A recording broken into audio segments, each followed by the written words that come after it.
All right, content creators, good to be back. As you can see, we have Ryan as usual, the glorious whiskey master, and the gang is back together. We got Cory Cranfill here again. Yeah, excited to be back. Very excited. So today, we're going to be talking a bit about the storytelling techniques of Steve Jobs used in business.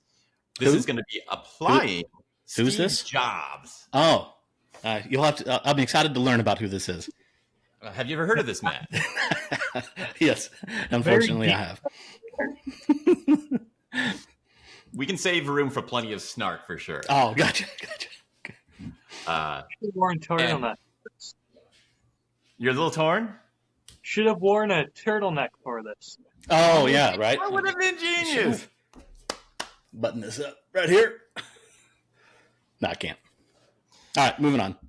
So the plan of this is that we're going to actually be taking the story sell stuff from last week. We were talking about how that book discussed how to take storytelling and make it a useful weapon in business and entrepreneurship. We're going to apply it today to, his storytelling, a little bit of learning how he did it, and also practicing our chops and discussing what we see from what we've learned. The special part is that we had to have this great breadth between Cory, me, and Ryan. The whole premise of this is we're taking story and then we're bridging it into the business realm. Ryan is a dedicated storyteller. Love everything in his podcast. Cory is a real life, actual living business owner. So accurate. Yeah, we got the logo. And hopefully I'm somewhere in between, kind of bridging us together. So this is going to be really good to have all you guys here. Yes. Can I admit something right quick? Sure. I've never seen this before. I've actually never seen Steve Jobs do any sort of speech. Oh, this would be even better. I know. And so I wanted to surprise you with that because, obviously I've seen a bunch of storytelling stuff and I know that he is a good storyteller, or I'm told he is a good storyteller. Yeah. And the thing is like, if you remember from one of our previous conversations that I said I worked for Microsoft forever, for a long time. And so the idea of just carrying what Steve Jobs had to say was pretty low on my list. And right. So I'm excited to see now that I'm it's been many years now, so I'm a little clearer headed. So I think I might be able to see it for what it is. This is actually perfect then. For the video I'm writing later about Steve Jobs and this keynote, one of my biggest questions is how much is the perception that people have about them? Because I started off working in software, working on mobile phones, and how much was this propaganda I was lied to, and how much really is? So I would like to hear from both of you, Cory and Ryan. What is your impression of what you've just heard about his storytelling ability and using that in business? Okay. Let me know. I'm asking you. I thought you were queuing it up to watch it. Okay. So from what I understand, he doesn't do a tremendous amount of story. He just weaves it either in at the start or maybe just hints at little pieces of it. I always appreciated what Apple did in the commercials, because one of the biggest things that I learned when I was doing marketing and what I do for my current clients is to focus on why it matters to somebody. And so Apple is exquisitely good at finding a pain point and then answering that pain point with why it matters to the customer. So that's what I'm going to be looking for when he starts to talk, to see how quickly he jumps into a pain point and how quickly that pain point lands for, I identify with that problem. Great. I'm deeply interested in the gap between what his reputation is and what we're actually going to see right now. Yeah. How about you, Ryan? Any impressions on not just the company itself, but his storytelling?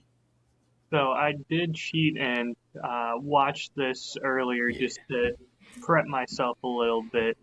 And I think that a lot of his reputation comes from him already having a reputation in this world as this larger than life guy. And he doesn't have to do as much to come across that way anymore because we've all got that image of him in our head. And great. This is exactly what I want to hear. Because kind of the premise of the video I'm making is that there is a big gap between the perception and the reality. So if I found out that was wrong, I'd have to completely scrap the video. So this is awesome to hear. But that's also a great explanation, Ryan. There's one other point, and I'm not sure if I should say it now or wait till later after we've started watching it or even the end. Because I'm curious to see if you guys pick up on it.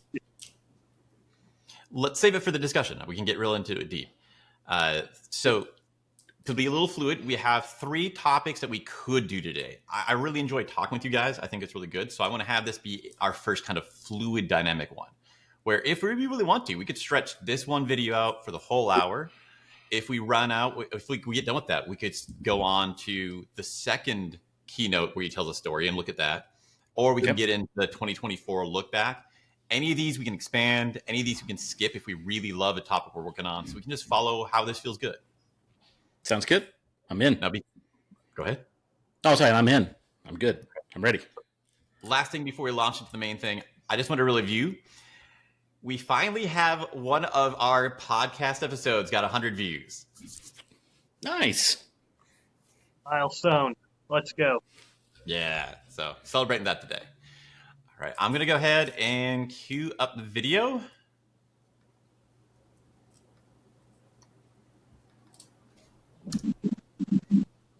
That is not it. That is the show notes. It looks good, though. That was good looking show notes. Oh, man, I worked so hard on those. Okay, here's the man, the monster, the legend. Yep, I think I can still see you guys. Just put your hand up if you want to pause on anything. I'll be pausing for myself, too, and then we can just discuss for 2-3 minutes. Yep.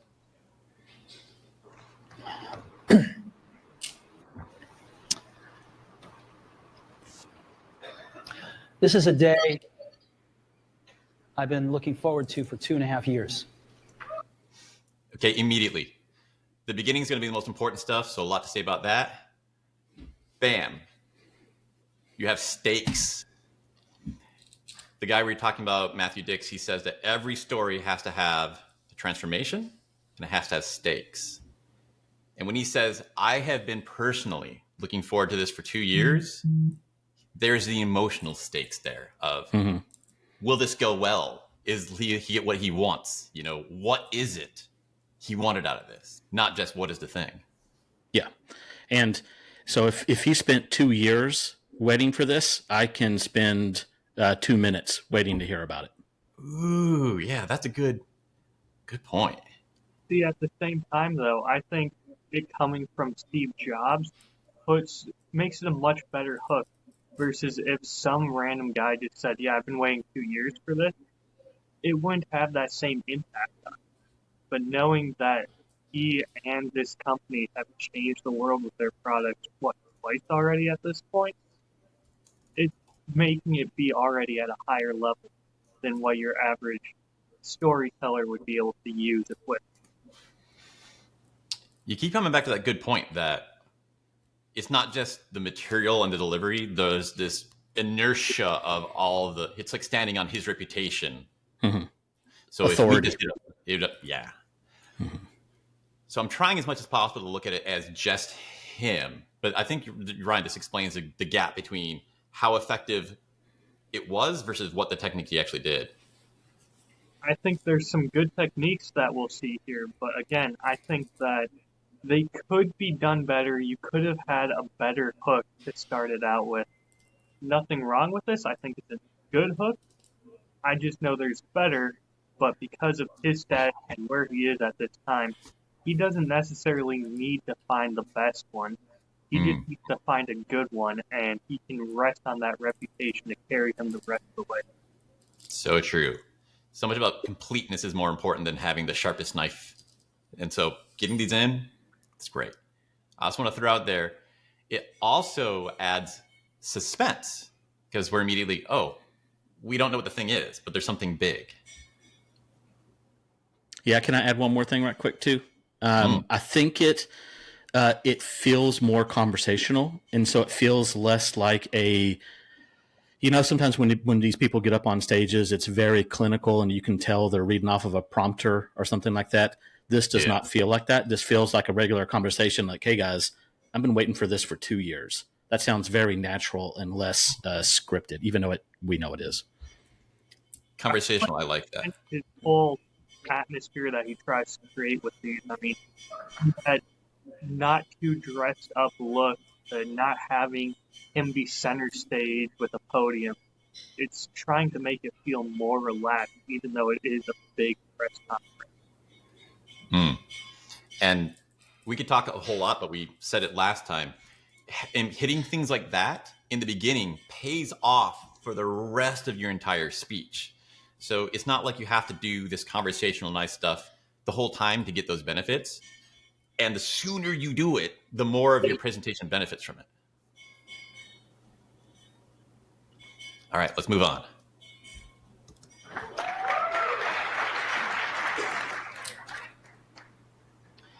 Every once in a while, a revolutionary product comes along that changes everything. And Apple has been, well, first of all, one's very fortunate if you get to work on just one of these in your career. Setting the bar very high. So right here at the start, after we've gotten the initial, I've been waiting 2 years. Now we also set the bar very high by saying this is one of the top 2 or 3 things we've ever produced, and we're one of the best companies ever. So you must pay attention now because this is an extremely important thing.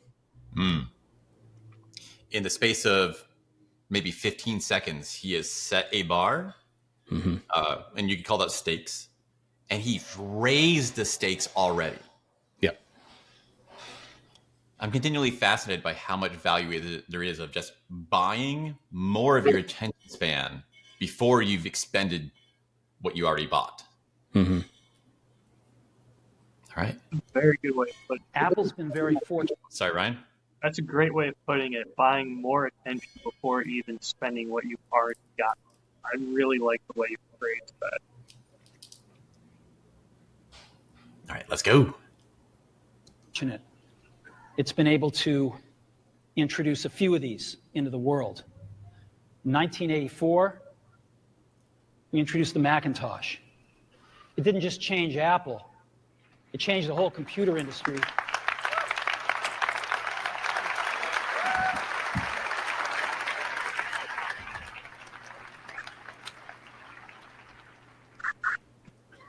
In 2001, we introduced the first iPod. And it didn't just change the way we all listen to music. It changed the entire music industry. Well, today, we're introducing 3 revolutionary products of this class. Yes. Ryan, you want to go? You want me to go? You can go first if you'd like, Cory. Okay. So playing on nostalgia. So remember all those things you love and you've loved for, at this point, 30 years? These are the things you love and you use every day. And so it's just playing on that good old nostalgia. And so now you're set up for like, man, I love those things. I guess I'm going to love this new thing. Go ahead, Ryan. That's kind of what you're talking about with Steve Jobs' reputation doing the heavy lifting. He's probably aware of that, leaning into that more. If I'm going to get the benefits of the nostalgia for these objects too. Yep. And then on top of that, he's saying we didn't just change the world and our industry, the music industry. We already changed that and how you listen to music, how the industry works. We managed to affect a whole nother industry. That's not even our main thing. Again, raising the stakes. I'm realizing this is doing something that's not even on the list of things that I was taught in that book. Later, he's going to make these very big, bold claims. Obviously, he's ramping everything up. So the only thing that's next is, this is even bigger than changing the music computer industry. And that's a very critical statement. I would like, no, that's bullshit. You're full of crap and you dress like a weirdo. But since he's stood on the reputation of himself, I'm like, ooh, I like this. And then welded that with the reputation of these devices that we already like, you're kind of just used to buying in. So when he says that later, honestly, I think when we get to that point, even if it is a complete crap claim, you will nod along and go, yeah, this is the best thing that's ever happened on Earth, just because you have these positive feelings that he's done here. Yep. Some would argue that's what Apple has been doing for the past couple years. Yeah. And if this is profitable and effective, it's important to learn this. It's weird. I bought another laptop on Black Friday because it's just getting so frustrating to try and share my work laptop and do this creative stuff. Yep. There's all the security stuff. You remember like the problems I had, Ryan, just to get a camera to plug into it when it should just be plug in USB and it runs, but security won't let it. Anyway, I bought it. It's just a slightly different one of it than my Macintosh from work. And these subtle, tiny differences, every time I pick it up, I curse. I'm like, how the hell do I like this so much more than that thing? They look identical. So it's kind of like this level of storytelling. You can get like that sliver of a value add or more attachment through your storytelling. It may not feel like enough when you do it. You might actually feel insecure adding that story in. Like, this isn't going to matter. That sliver is enough to make a huge freaking difference. Yeah, so you're liking your new one more, right? Yes. And so I was in retail sales for a long time. And one of the biggest things that people they want to be the hero of their own story. And you will protect your ego. And so I'm sure that computer is nicer, right? But also you don't want to be a dum-dum and tell everybody, oh, I'm dumb. I bought this $2,000 laptop, right? And so we saw that a lot in the comparison between Microsoft and Apple. People would come in and be like, I had a PC forever and I bought an Apple and it's the best thing ever. I'd be like, I'm sure it is. I'm sure it's great. How much did you spend on your Windows PC? And they were like, I don't know. It was like a $200 Toshiba from the 90s. I'm like, cool. What Apple did you buy? I bought a $3,000 MacBook Pro. And I'm like, oh, so that's better, huh? Right. And so that's part of it. But also, I think people also want to, like I said, be the hero of their own story. And so they don't want to tell a story of, like, I don't know if I really should have bought a $2,000 laptop. I'm not sure if it's that much better. And so I think that is a piece of it. Maybe not for you because you are a perfect little man. But Thank you. but not everybody is that way. This is a whole lot of the discuss that your decision making actually happens on the emotional level, and then you just look for data so you can able to rationalize that when you tell it to other people or the rest of your team or the financial department of your company. So these little slivers of emotional juice that you're shoving in are way more valuable than you'll ever feel like you're doing. So now this is the point. We will continue on for another 2 minutes on this, but this is the point where I will say his story is ended. The rest, he will talk about the product and he'll fire it up. And there's some emotional stuff that happens, but that's not story at all. So this is the end of Steve Jobs' storytelling magic that he cast into this 70-minute presentation. I have a question. I wonder, I would love to see other presentations from this time. I would love to see, and I've seen some of the Microsoft ones, right? But I'd like to see the comparison between the two, because I wonder if that's where some of the story comes from. Is the reason why he was so revered in this is because he did anything at all, and no one else did anything. So this tiny little sliver of 15 seconds, 30 seconds, feels like this massive thing because everything else was just an ad. Mm-hmm. That's actually the premise of the video that I'm going to make. I'm learning more about packaging, so I'm titling it Steve Jobs was a shit storyteller. Mm-hmm. And the reality is that's no one was doing anything. So I will criticize this a lot when we get to that point, that it's a terrible story. There's a whole lot that into there. but the fact that no one was doing anything else. This little bit amount made him the Nobel Prize Olympic level in his industry, which made why it had so much weight to it. Why to this day, even people who don't use Apple products like Cory hear this reputation of Steve Jobs was an amazing storyteller. He didn't do shit. Awesome. So I do want to pick that up apart a little bit right now. I have this list of all the things from the story cell and the storyworthy books that you should put into a story. What actually is a story even? Of maybe 40 items, he's only used about 2. Mm-hmm. And I definitely feel that Matthew Dix went to the extreme on this, but I've gone through a whole bunch of other people this past 2 weeks. And the one part that everybody agrees is that you have to have stakes. He did that, but you actually have to have some kind of transformation for it to actually be a story. Mm-hmm. You know, Matthew, my criticism of his that he's so dedicated, it has to be a person changing on an emotional level. No, I mean, what's the origin of Japan? Like, that's a great transformation story. It's not a person. Or like, how did this building get built? But still, did you guys see it? Was there any transformation that happened in his story? Not yet. Yeah. So he's going to reveal a product, but the story's already over here.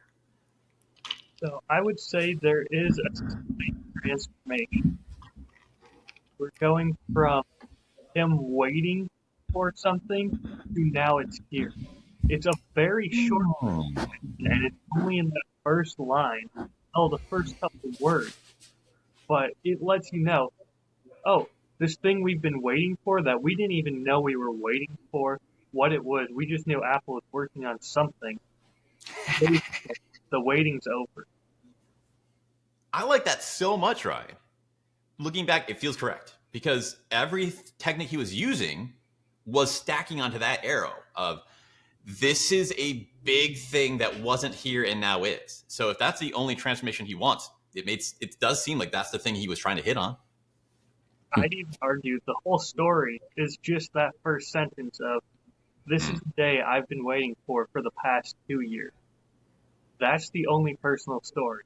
After that, it's just building credibility of why should you care that this man's been waiting for 2 years? Why does this matter at all? It's nice. The last thing I really want to drop on this is scene. I do feel like that's the thing that you should have in a story that's really effective, that maybe you could say is not required, but I think that's just huge. The second you can put a location, people start imagining physical things in their mind. And I see this over and over. Everything I'm trying to teach is about emotions, and emotions are so hard to just imagine. You know, if I say disgust, you can't just really conjure that up. But if I explain to you the room of the DMV where you get your licenses, you visualize that room, you'll make a lot of emotion. So setting a physical scene, I think, is such a powerful way to have a story. And I don't think I saw any of that in this. We're just talking in abstract things in the nether. I would disagree again. I think the background behind him is enough of a scene. That graphic, which is trying to emulate, I feel like, an eclipse, but with the Apple logo. How many religions have been founded on solar eclipses and things like that? He's making it seem like he's a prophet of this new religion, which absolutely is kind of what Apple became, this culty religion. Yeah. Interesting. I feel like you're stretching it a lot to say that being a keynote speaker on a stage with a slide is a setting, but you are kind of selling me on it. It's a stretch, but again, at that time, how much more was the competition doing compared to him? I'm going to put that in the notes. I'm going to look that up. Not just what stories were the other people telling, what sort of visuals did they have? I will say this is one point that he does check off the box. Having minimal slides. Not having none, but having something that the audience is filling in the gap. Since the first time you and I, Ryan, ever sat down to discuss storytelling, the idea of leaving more of the dragon out of the view so that you imagine more of it is such a powerful way to generate emotion. And I think that worked. You're talking about this looking like he's a religious figure with an eclipse running a cult. And I think that only comes out because it's such minimal. There's no text. He's not showing a lot of things. It's just one thing, and your mind starts to fill in blanks of what could this be? All right, let's move on to the yada yada, as I'm going to call it, and as he describes the product.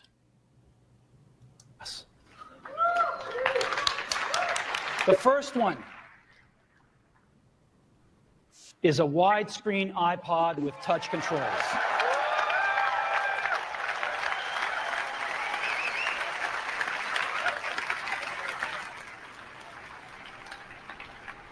The second is a revolutionary mobile phone.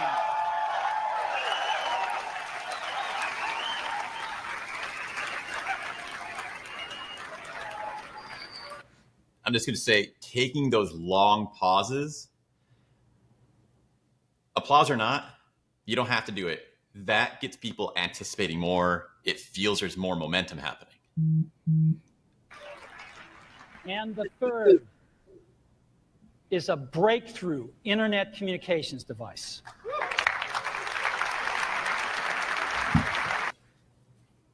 So another thing with that pause I was taking, he's leading us to believe these are three separate products, which is a great thing because he's setting himself up for a bigger payoff in just a moment.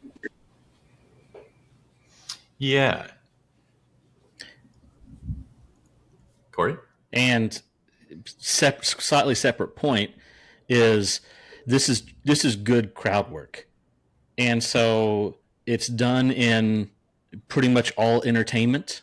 So whether it's comedy or plays from theaters way back in the day, for as long as time has been around, humans have been doing this kind of stuff. Audience plants to be excited, whether it's overt, right? Because there's two different ways. One is you can have true plants that are like, here's an employee, here's $100, stand up and cheer, right? There's that kind of plant. And then there's also just seeding the audience when you send out invites to friendly people. And so there's like, I'm not calling this malicious at all because it's been done for too long for it to be malicious. However, I've been a part of a lot of these, and all companies do this in one version or another. Like I said, whether it's overt employees stacking the deck, or it's making sure. And so, like sometimes you do crowd work, so you would see who's out there in the crowd, and then you would hand out front row tickets to people that were wearing the T-shirts and the hats and doing whatever else, right? And so I just find it interesting that he it rightfully knows when these pauses that he needs to pause, and then just lets the crowd do the work for him for a minute. Yeah, this is well known, and there's actually like documentaries just about him getting those people to cheer, getting the right people. Like the stories about getting the people assigned to the seats to cheer for this is more of a story than he's told on stage. For sure. So going back a minute, do you remember when he introduced, or not introduced, mentioned the iPod and how he kept talking, but someone started cheering and he kind of stuttered his words? Making me think now that that was intentional. They didn't cheer and cut him off. That was meant so that way we wouldn't question the later cheer. Interesting. I'll have to rewatch that part sometime. I'm liking this both a lot. Like one, from a writing perspective, if you take separate things and give them their own breathing room, they get more power than if you just have, there's one thing and have three parts of it. So doing them as separate and then combining them later has a lot more weight to it than you would have if you made it the one thing and then described part one, part two, part three. And we've been talking a whole lot lately about how the first sentence changes the meaning of what you say after, whether you give it a spoiler versus giving it a structure. And that's fascinating. I didn't realize there was so much depth to this without you bringing that up. I want to ask you, because I didn't even think about how much his stagecraft mattered here. You're talking about having the cheering audience. Vin Zhang, the Stage Academy guy, he started off as a magician, and half of his skill was just learning that stage presence. That's how he actually got into public speaking, was learning how to work the crowd. What fraction of this do you think is, the three? How just the frenzied people in the audience versus his storytelling versus his skill at working a crowd? It's got to be pretty split as far as I'm concerned. It takes all three. Mm-hmm. I think his presence is good because, like, if you think about it, at this point, he was a CEO of a large company for 30 years by this point. And so, like, this is not his first time on stage. Right now, obviously, being on stage like this at this point, like, I'm sure this was live televised to some extent, was a bigger thing. But he's been on stages in front of boardrooms like every day for 30 years. His at bats have got to be sky high. So I think he's very natural and calm and relaxed. You don't see any stress in him at all, right? He's just very cool, very chill. I would say with these pauses, we can sit here and say like, oh, that's a nice pause. It worked. Actually doing it is freaking terrifying. Awesome. Every fraction of a second feels like a minute, and you feel like a jerk for waiting so long and taking up everyone's time. So to do that requires such a high level of comfort, like you were saying, just being at bat every single day for 30 years. Mm-hmm. Do that not only once, but how many times does he do that in a row here? Is, again, like you said, terrifying the first time. Trying to do it that many times and expecting something big every time is unheard of. Yeah. I'm sure he has to have some level of adaptability, that if it was more rowdy, he could stay longer. And if it was less rowdy, he could have cut it off shorter. But all of this, I'm seeing that there are things that if we point out, you're like, oh yeah, obvious, that works great. But if you had to create it, author it, or do it on stage, you're like, what the heck? This is like nuclear reactor stuff. All right, moving on. So, 3 things: a widescreen iPod with touch controls, a revolutionary mobile phone, and a breakthrough internet communications device. An iPod, a phone, and an internet communicator. An iPod, a phone. Are you getting it? These are not 3 separate devices. This is one device. And we are calling it iPhone. Today, Apple is... Am I wrong? Is that the first text you see in the entire presentation? Yeah, I think so. I mean, I think it said internet on the icon, but yes, it's the first like standalone text. Yeah. So really calling out the minimalist slides. It's going to reinvent the phone. And here it is.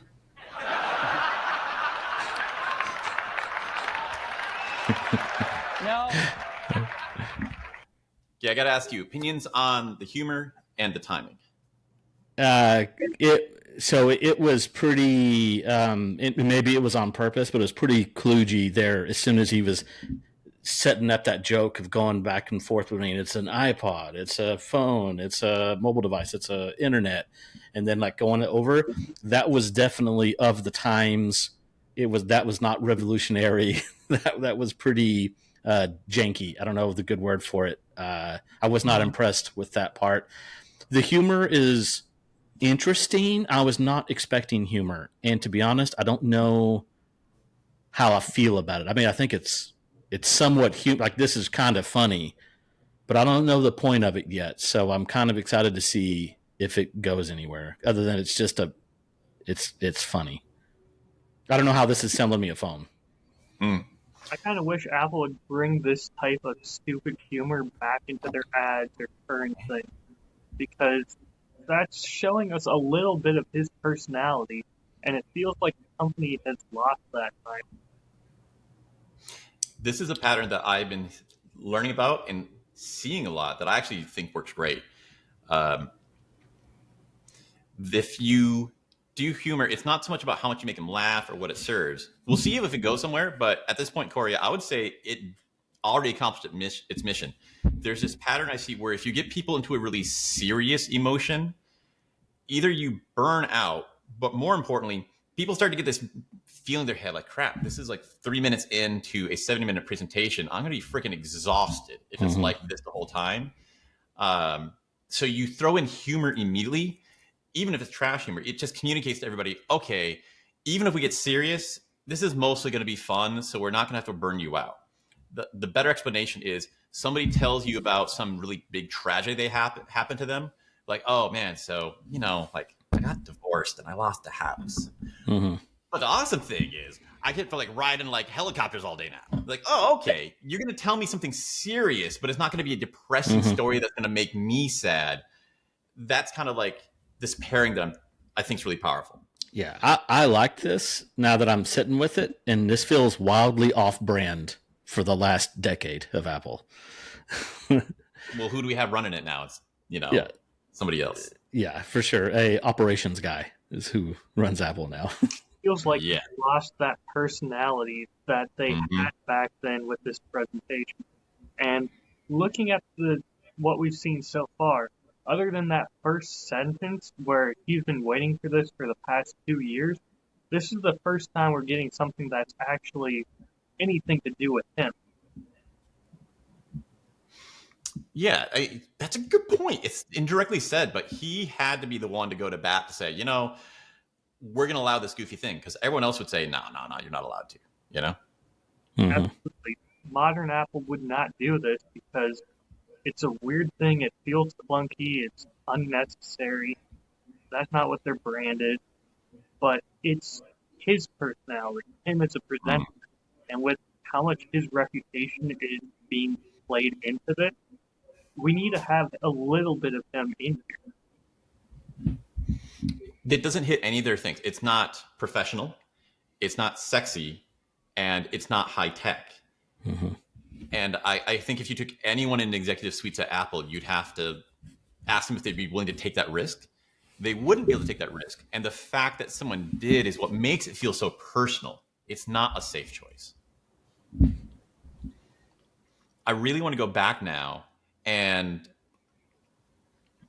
look at the gap when Jobs was not CEO and see how much personality was missing then, or if they continued on, because it might have been a thing where when he came back, adding personality was a thing that he clawed into it.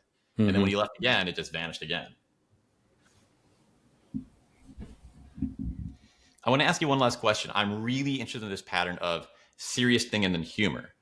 The best counter argument I hear for that, all the time review channels say, we hate this Marvel pattern where nothing seems to matter, nothing has stakes, because anytime something serious happens, you immediately undercut it with humor. It seems like there's a way to do it badly, and there's a way to do it well that still preserves the meaning of the thing you said before. What do you think?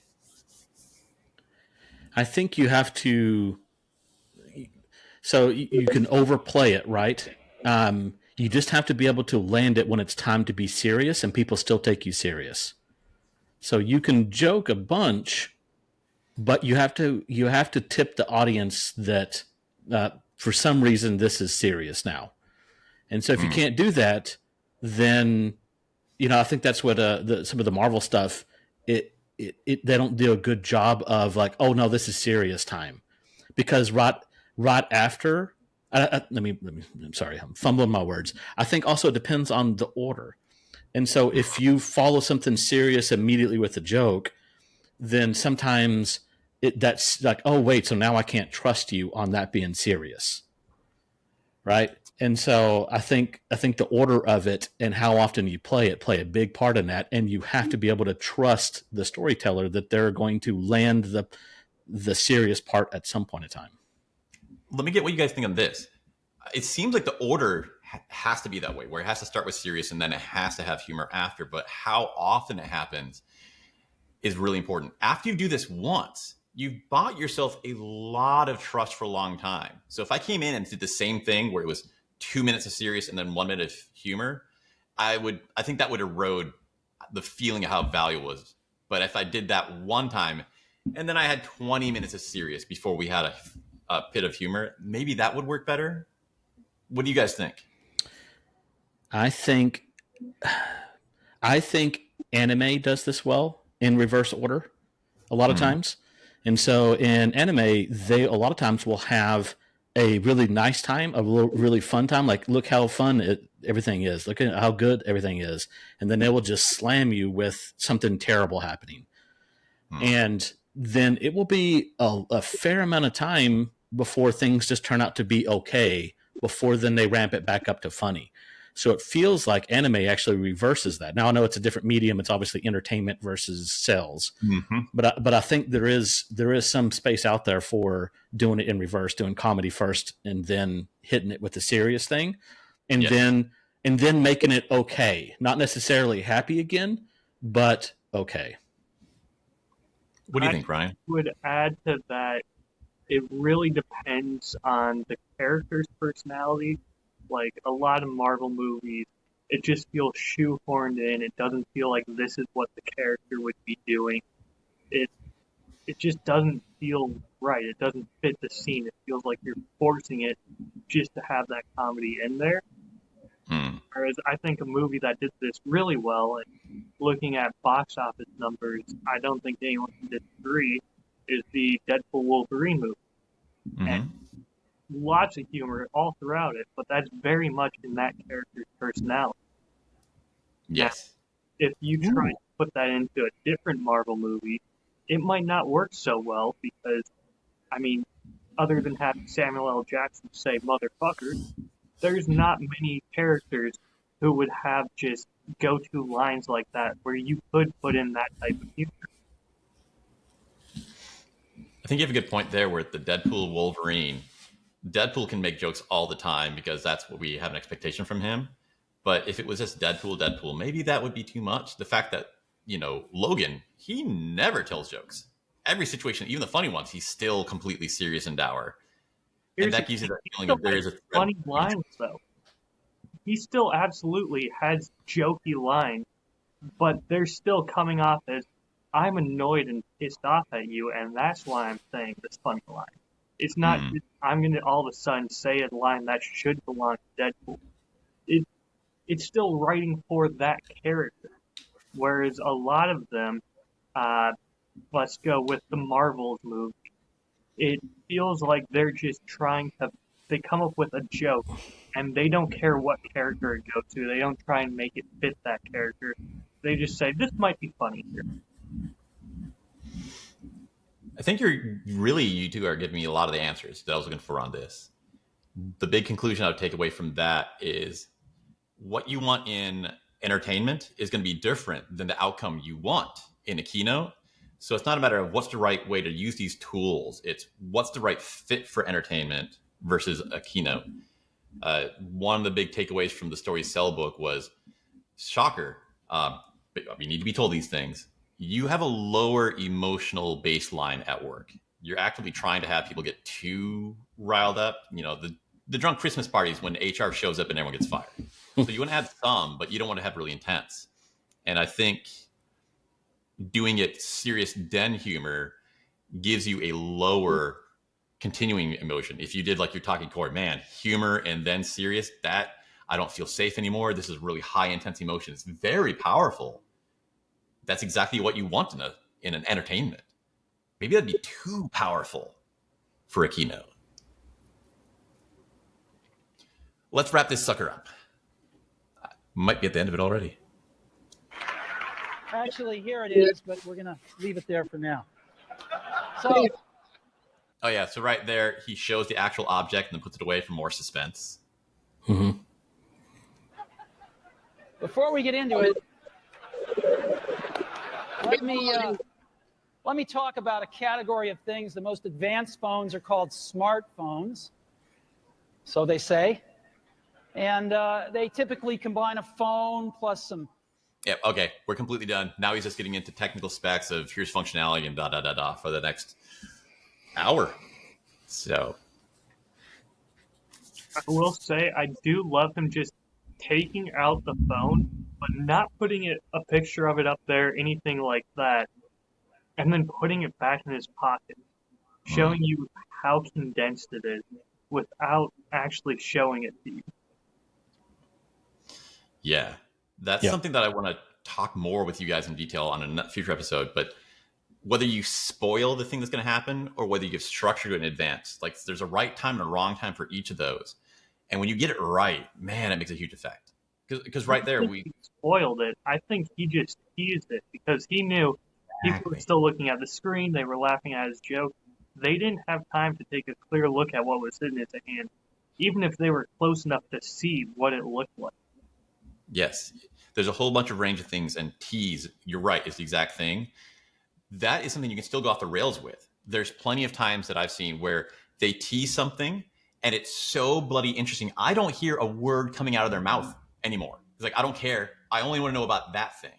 And it's so well done that it's a tease to keep you interested, but it's still in the right zone that I'm still paying attention to what he's saying about the topic right now. Yeah. It also goes from abstract to concrete. So it goes from an idea to oh, dang, there's that thing right there. Right. So it's instead of imaginary, it is now a real thing that I saw for a fraction of a second.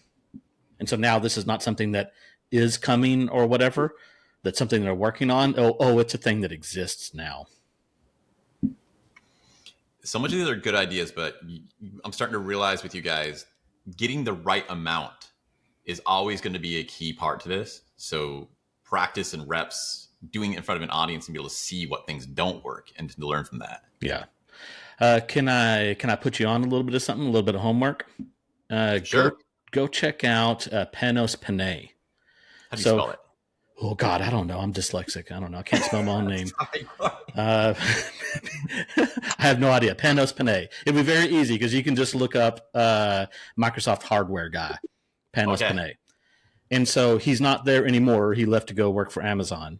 But he's the one who launched all of the Surface devices and some of the Surface phone stuff that he inherited.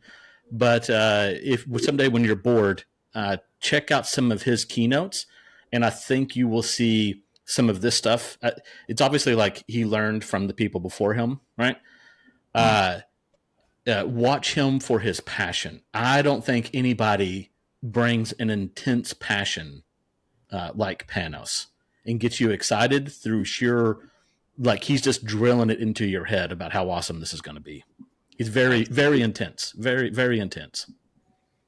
Now, thank you. This is exactly what I'm looking for because you learn so much by examples. If you have one, you're only seeing in 2D and you're going to screw things up. But if you see a couple examples, you get this 3D idea of how this works. And it's hard to find examples of this kind of stuff. Yeah. Yeah, like his presentations just vibrate. I think that's probably the best way I can put it. So definitely go check him out just for contrast.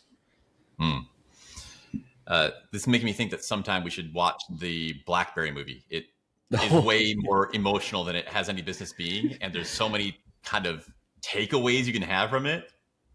Mm-hmm. You seen it? No, I know of it though, for sure. I remember watching like the trailers and stuff for it. Yeah, it's wild. It deals with so much like the creator process that we talk about. A to Z. We won't get into it now, but I think there'd be a great episode if you guys wanted to do a dive on that someday. That'd be fun. Absolutely. Well, I'm going to wrap this guy up, and no need to see Mr. Jobs anymore. Ah, thank goodness. Whew. I know, right? I'll tell you, for 8 years or so, my main thing has been writing software for mobile phones, Android. And the hatred between the two is real. Sure. People talk about, we shouldn't like have fights over religion or racism. Like, bro, it's just what we do. If you fix all of that, we're going to fight over mobile phones. That's dumb. We'll pick something. I said, we'll pick something to fight over for sure. So to be able to have that distance now that I can learn from this is pretty great, because I would have been, nope, not watching Jobs. Screw that dude. Mm-hmm. How about we move on to 2024 review? Let's do it. I'm excited. Okay, I got a couple questions. We'll just go around one each and burn off like the last bit. Let me get this screen up. First question we'll start with Cory and then go around the room. What was your biggest lesson of 2024? My biggest lesson. I had several. And so is this the same one that would be things that I know now that I didn't before? Would that be in this category? Anything, if you don't want to pick the biggest, just one that comes to your mind as being the most fresh in your brain. But, gotcha. A big lesson from 2024. To me, one of the big lessons was that I can do some higher quality long form content. So I did, for a couple clients and a couple other projects, we did a true like solo documentary style videos. And so I did everything from the audio to the video, multi-camera on site, multi-location on site, mini crappy documentary style episodes for some of the whiskey channels I've done. And so I think learning how to do that, and boy, did I make some mistakes, but boy, did we turn out with a pretty decent product in the end. Nice. So congrats knowing that you can do that, and congrats on doing it. The other thing right quick on that same topic is learning to live switch live content. So I've got that switcher I think I showed last time. So actually exploring that thing and learning how to use it and make it interesting on camera. I think that's a good skill to have, being able to just switch live. That way we have to do less editing. And just how do you keep it entertaining through camera angles was a fairly decent learning curve. Yeah, I'm glad that's working out for you. I wouldn't have guessed it. I took a shallow dive into having a second camera. And when I fed that to my editor, I was shocked at how many times that the switch just felt so wrong. It's like, there's an emotion to it. How is this not obvious? But it is a skill. It is. How about you, Ryan? Oh, biggest one. It's kind of two parts, but I'm going to wrap it into one. I'm still working on learning this, but to view my project objectively and know that there is something wrong with it and not just treat it like my baby. I, behind the scenes, started going back, looking at some of my old episodes and realizing there's a couple things that I think I'm doing fundamentally wrong. The biggest of which, Cory, I know, is very familiar with this. Ethan, I think you're vaguely familiar with this concept by now. I need to introduce a third gravitational body into the show. I don't think I have one at all, and I think that is restricting the amount of interest in my content. Interesting perspective. No wild card, I think, is another way to phrase it as well. There's no... It's very predictable as of right now, and it's easy to get comfortable creating something that's predictable, but it's a lot harder to create something interesting without. I'm going to say that and just shoot me, you're both right and wrong. Where, like Cory's, flying video, there is a need for predictable, straightforward content.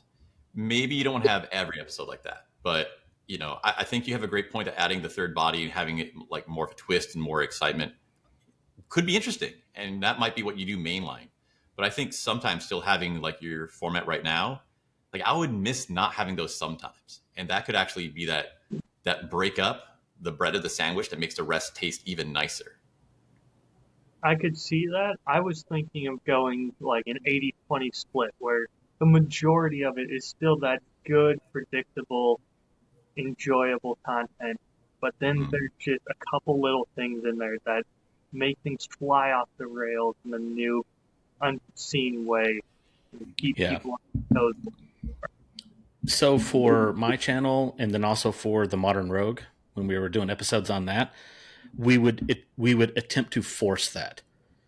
And so we never had scripts, and we never had more than just a very basic skeleton outline of some bullet points that we want to hit. Everything else was done natural or live, basically. And so that left a lot of room for a lot of problems. And those problems are that third body that you're talking about. I don't know if I recommend that for your channel because it's a different beast. It's storytelling versus live shenanigans. But just to highlight that or talk about it is it's like that's what we did on A Modern Rogue to create that third body. Was we forced ourselves into not having a script, so we forced some of these weird things to happen so we would get that wild card in the episodes. I've got a few ideas on what I can do. I'll tell you guys some of them off air if you're interested, but I think that's going to be the biggest thing I've learned this past year is realizing I haven't been viewing my own content as objectively as I should. Yep. Interesting. I'm looking forward to seeing what you do with it next. That'll be exciting. How about you, Ethan? What's the biggest thing for you? Yeah, I'll try to keep these around 3 to 5 minutes. For me, the biggest thing, it was one of those things where you think you understand the idea, but you don't. Like, you say a word and you have 90% of the meaning of it, but you're missing 10%, and the 10% is the most important part. The biggest lesson was realizing what I need to do and what I'm trying to do. My mission is it's basically clickbait. I want to teach people the things that they're missing out on, the things that I wish I learned 20 years ago, and I didn't because it's had this wrapper. The packaging on it was so anti what I like and what would suit me that I wouldn't trust it, care about it, do it. And I've been taking baby steps to realizing that is the real thing. I couldn't even see that is how I got these benefits. But it's not making really hardcore lessons. It's not learning how to make the lessons better, more effective. And oh my God, the hours I spent trying to research to make sure that the lessons were completely accurate and correct and complete and all this nonsense.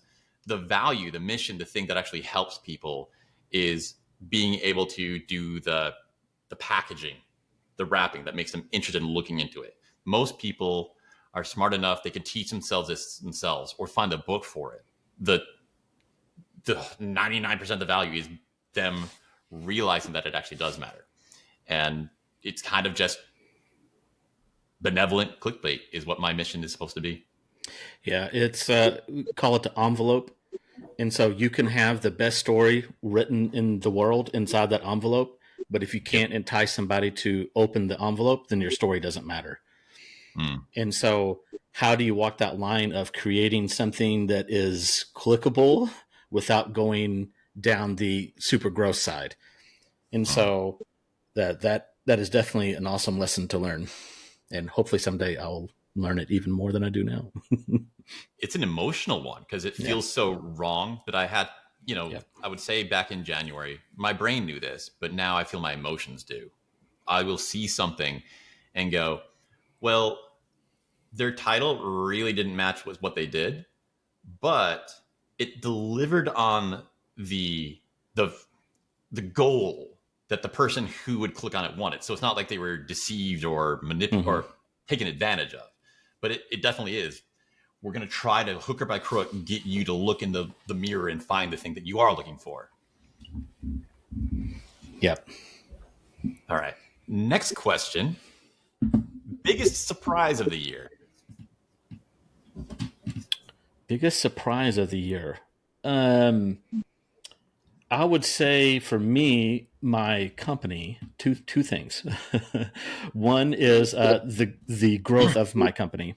And so ended up now we have 5 employees.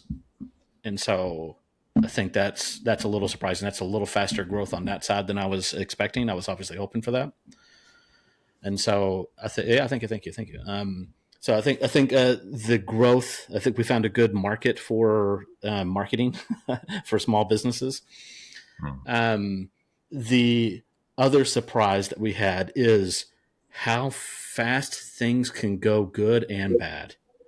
And so we had it was definitely a big learning lesson for me had a piece of content for a client go viral. And so it also sent the episodes around it to go viral. And so that's amazing. So it was everything was great. But it was surprising how everybody in that company dealt with it, because it was in the service industry. So like HVAC and stuff like that, right?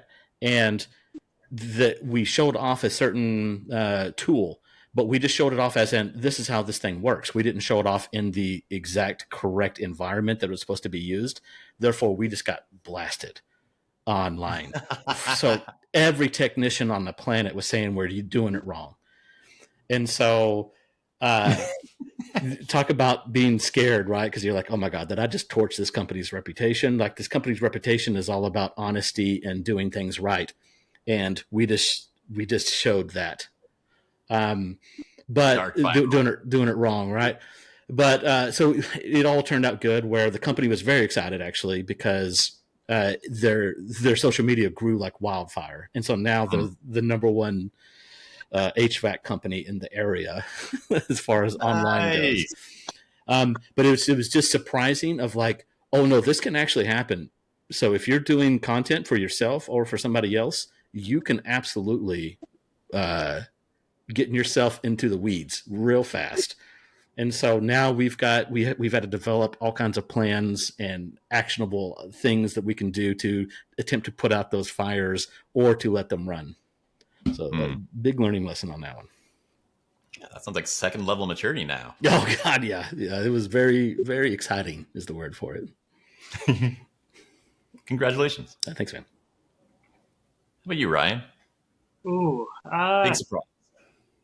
I'm going to take the easy route out on this one and say the most surprising thing to me is I somehow ended up with 2 Secret Santas when I didn't even know I was a part of this group. Weird. So I somehow Interesting. ended up with this wonderful new tripod from Ethan that I'm recording on, and these wonderful lights from Cory. And they just showed up. I think Cory's note just said, "Love and kisses, Santa." So thank you both. It was a wonderful surprise to receive, and I look forward to using them to enhance videos like this one and even more of my own. Yeah. So Ethan started this one. He sent me, hey, do you know Ryan's address? I'm like, oh yeah, dude, why's that? And he's like, I want to play Santa. And I'm like, ooh, can I play Santa too? And he's like, yeah. And I'm like, all right, let's do this. And he's like, Ethan, what should we get him? And I write like 15 paragraphs, and then finally, forget all that. How about lights? Yep. Looking great, Ryan. Generous. Yeah, it looks great. I look forward to returning the favor at some point. Just loving seeing the stuff you make, man. Yep. What about you, Ethan? At least I will buy you a drink for it. I'll take one moment to go back into my like serious self. I love that phrase. A gift is only a gift when you don't want anything for it. And that's the most fun. I know. I still feel like I owe you, though, so I will at least be buying you guys a drink. So my biggest surprise, let's see. I had something. I'm going to take a long pause like Steve Jobs. Ooh, suspenseful. Exactly. My biggest surprise was how to learn to do creative work instead of doing technical work, and how opposite they were. One really concrete example is if you're doing technical work or other things, like 6 hours of work is good. 12 hours of work is better. 18 hours of work every day is best. And that's applied for every career I've gone to. Even for the software writing, technically this is it's an art, and you have to be super like focused and intelligent to do it. But I can pretty much do this half dead, brain dead. It won't be as good, but it'll be, 80% as good. There's a few things where I have to stop and go, okay, it's going to matter. But for what I've been trying to do here, that's a wall I keep running into because I can't put more hours into it. It falls apart. And I've found tutorials and tutors and mentors who said like, no, that's not how this works. every single part of creative, every second is going to be like that rare corner of my software where you have to stop, you have to be rested. And I've been trying that out the last couple of months, and it's proving true, where if I am really rested in the morning and work for 90 minutes, I'll get more accomplished than if I spent 12 hours writing. Because after like the second hour of writing, it would be all trash. And just like in my software, that stuff isn't a benefit. That stuff is actually a liability. 12 hours of writing would leave me with 10 hours of work to remove the crap, undo the damage, take all that other stuff. So you're biting yourself twice. And it's hard for me to feel like I'm not being a complete slacker by writing an hour or 2 hours a day. But every time I emotionally get the ability to do that, I get so much more done, like 10 times more done than when I do these long days. Yep. I learned that in content creation on what I record. So I don't do, any script writing up front or anything, but when I sit down to record, some of the projects I worked on are longer builds, like multi-day builds even. And so I would record all of it, thinking I would go through and edit it and maybe use pieces of it. And it just created a little watered down content, and also just created mountains of hours of work. Because like if you think if I have 10 hours of video recorded, that's at least 10 hours of work just to watch it, not edit it, just to find if anything's good in there. You're minimum 10 hours. And so now it's like being able to recognize, oh, this is the entertaining bit. Let me turn the cameras on for this, or this is probably going to be an entertaining chunk. Or what I attempt to do now, which is how do we take that build and how do we do these builds in 20, 30 minutes and get it all on camera and just be done with it. I know you started working more on your drones, and that was one of the biggest lessons I learned with drones, where if I would just film a whole lot, exactly like you said. And then when I finally learned to start being intentional, where I would think, oh, that's so sexy, come to daddy. Would I be intentional and plan out, I'm going to want to have an establishing shot. I want to have this shot and that shot. The amount of time that I'd be there would be so much less, but the quality of the footage I had and how good it edited together, tons better. And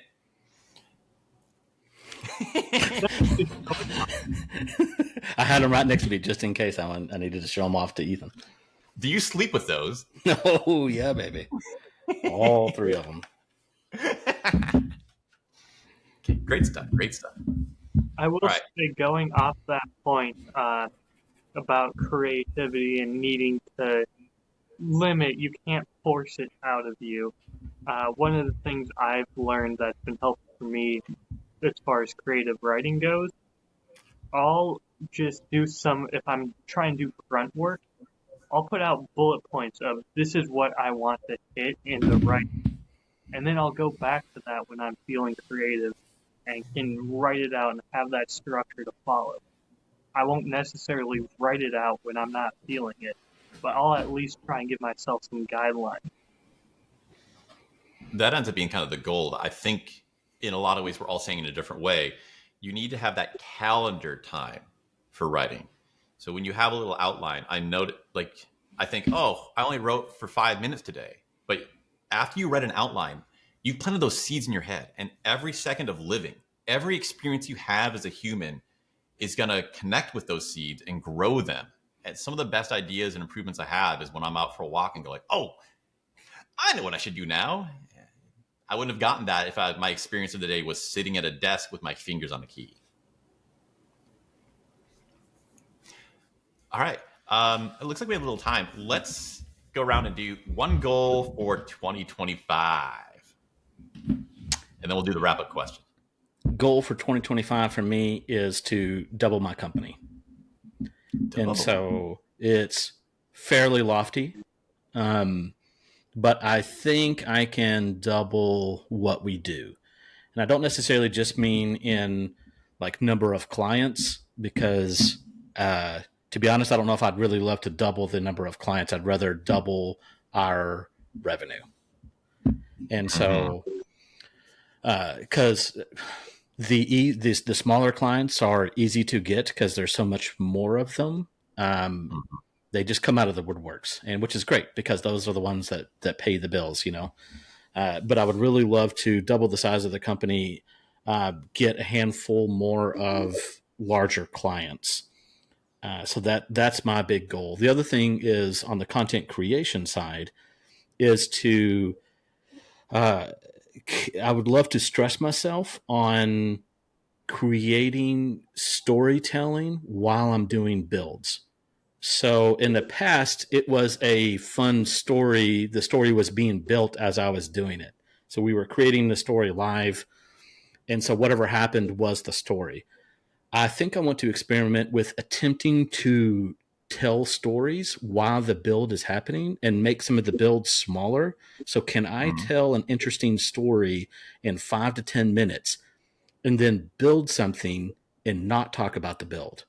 So the build is happening in front of you and it's interesting because something's happening.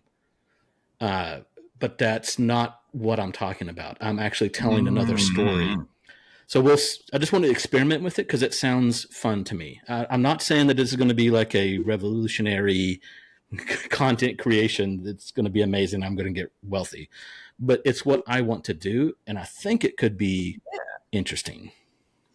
I want to talk with you more about that later. I know a couple of people who've done that, and I see the hooks. I think that might give you a head start on how to make those tie together in a satisfying way. Yeah.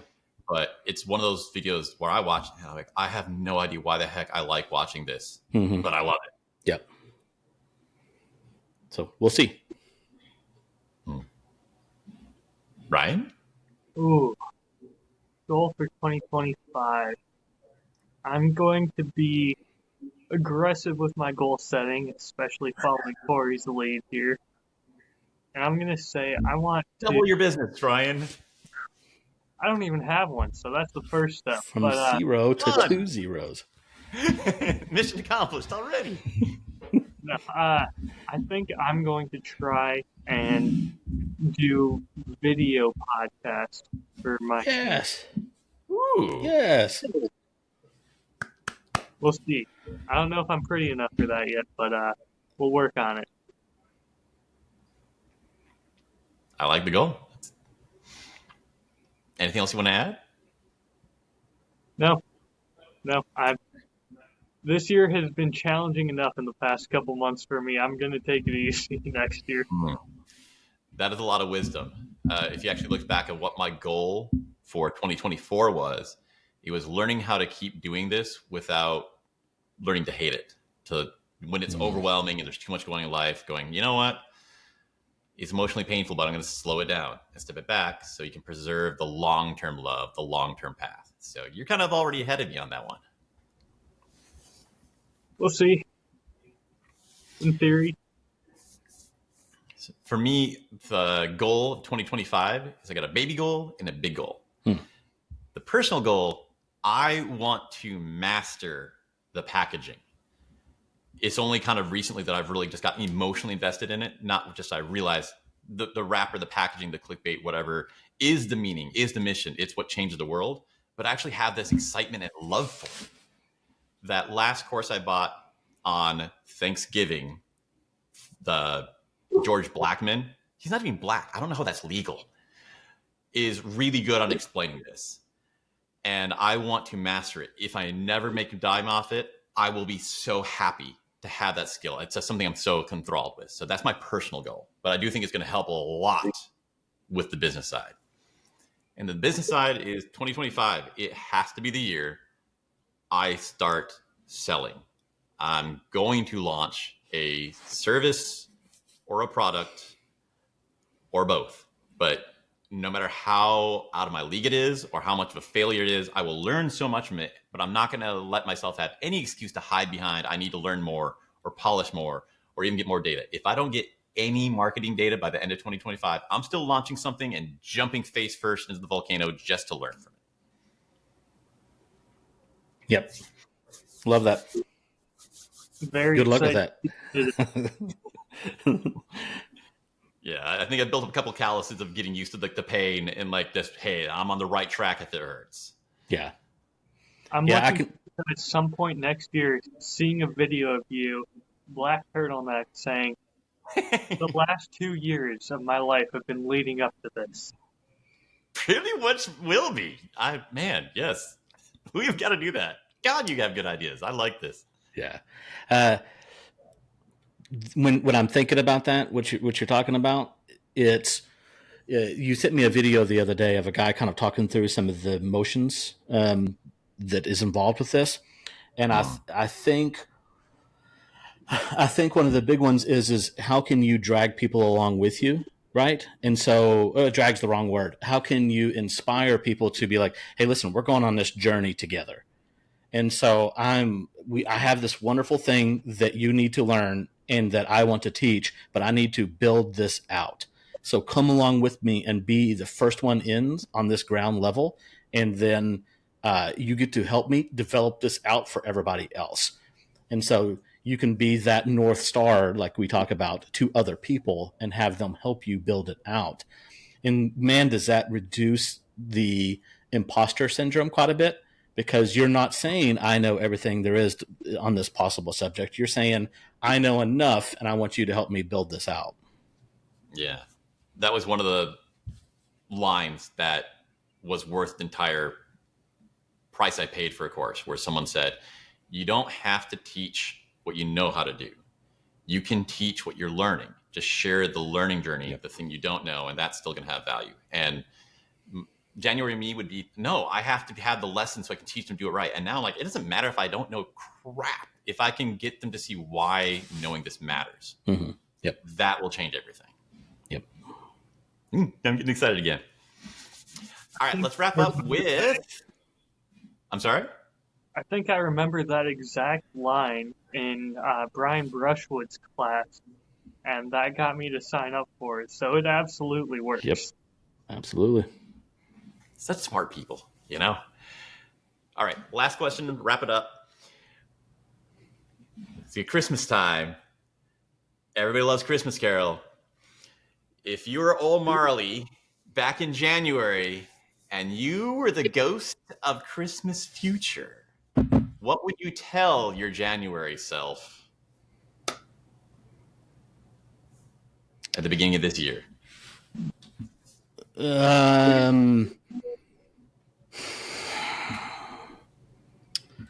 I would say create more effective content. And let me explain that. So I created a bunch of content. I like to say we showed up. So for me and my clients, we showed up, which is the first step. And I think there was pieces that we did good with, or great, or whatever you want to call it. But I don't think it was very targeted. It was more of just like, let's just produce. Let's just show up and produce something. It was less targeted than I want. And so I wish I could go back and tell myself, like, go ahead and make the time and create some pieces of content that are really specifically targeted for each of my clients.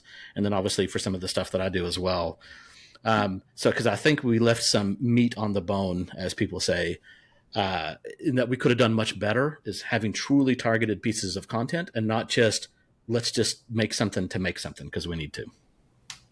Can you tell us a little bit about targeted? It's one of these words where the definition is what 90% of the learning is. So for my particular client stuff, it's SEO related, search engine optimization.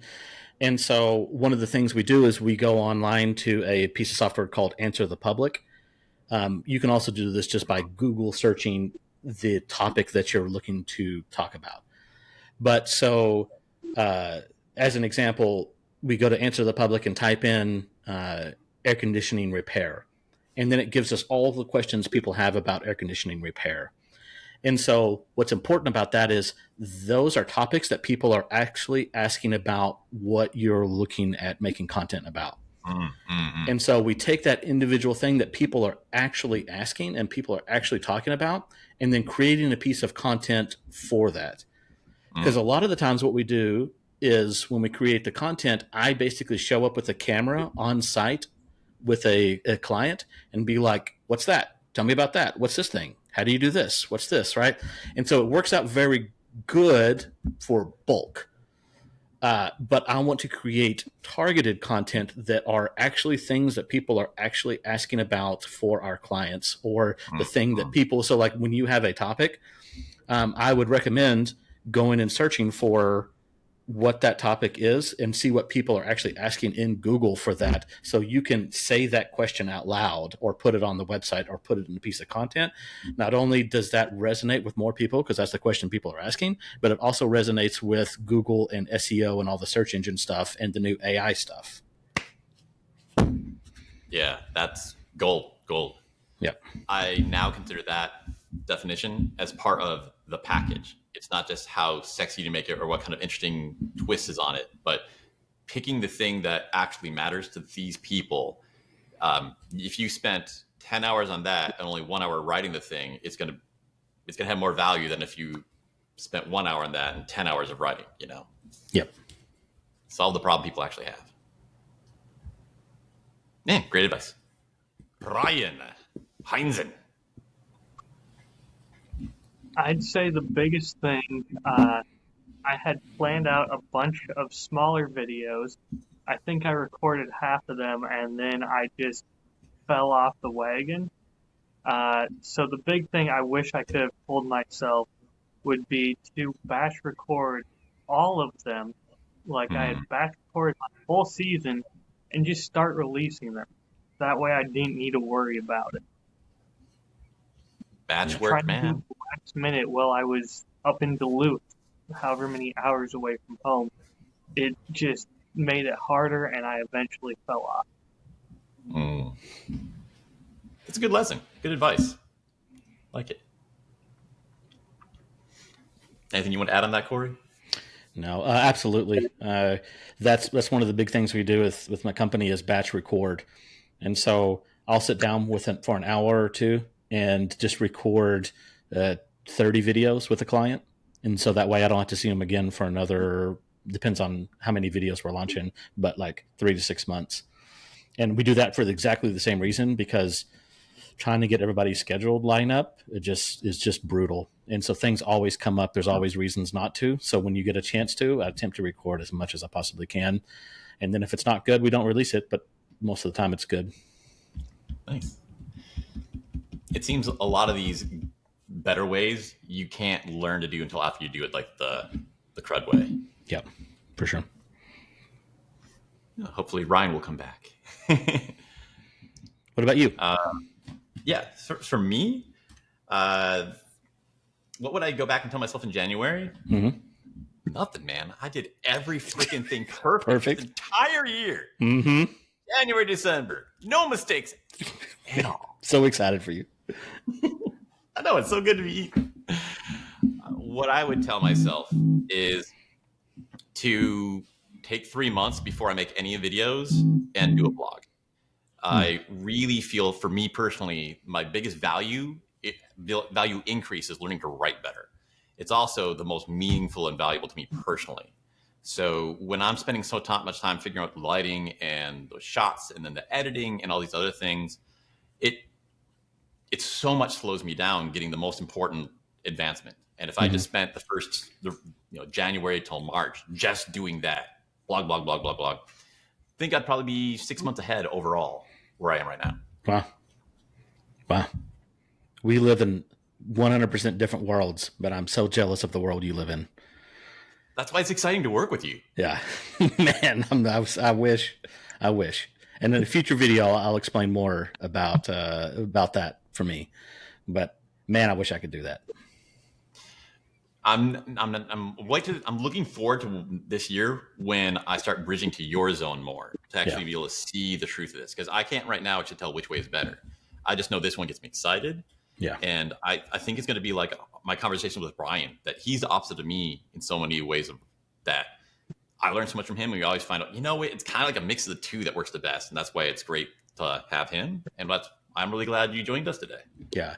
I think in the end, being able to write like that will be the, I don't know, I was going to say superior way. I'm not sure the adjective for that. but I think it will be the better way in the long run, because you can always add on top the ad lib and the naturalness to it, if that's a word. So I think in the long run you'll be better off. I'm looking at things. The course I'm in right now is specifically on the different levels of improv versus scripted, and his experience, his opinion is that it's better for different types of things. So depending what your industry in and what your topic is. Yeah. And for me, it's mostly I just got to get this off my back before I will be emotionally able to start focusing on the improv. Because man, I want to put out more than 2 videos a month, and getting off this word for word everything scripted thing. Yeah. Actually, I realized I have a pretty mentally cluttered thought process. And writing these word for word things has started to clear that up, where I'm having a conversation with you right now. The new things I've learned from that process, my brain's going, oh, that's not relevant. I can keep my mouth shut for that part. I didn't have that before. Yeah. And that will be essential for doing these improv style things like you're a master of. Yeah. Yeah. I do it out of pure because I have to. pure because I have to. That's the exact words I was describing to someone else. And it's like, Cory is the master of the spoken part. So he's going to be the best person in the world to learn from. And he got to be a master because he had to. I had to. There's no option for me. Yeah. All right. I just got a message that Ryan's computer's not letting him come back in. So sorry if he's not going to be here for like the finale, but let's wrap it up. And, we'll see everybody back next year. But thanks for coming on, Cory. This was really good. Yes. Felt like a productive analysis. I had a good time. It was. I had a great time. Let's do this again every day. Every day we should record a podcast. Okay, I'll see you tomorrow. Sounds good. All right, everybody have a great holiday. We'll see you in 2025, and keep doing what you love. Hugs and kisses.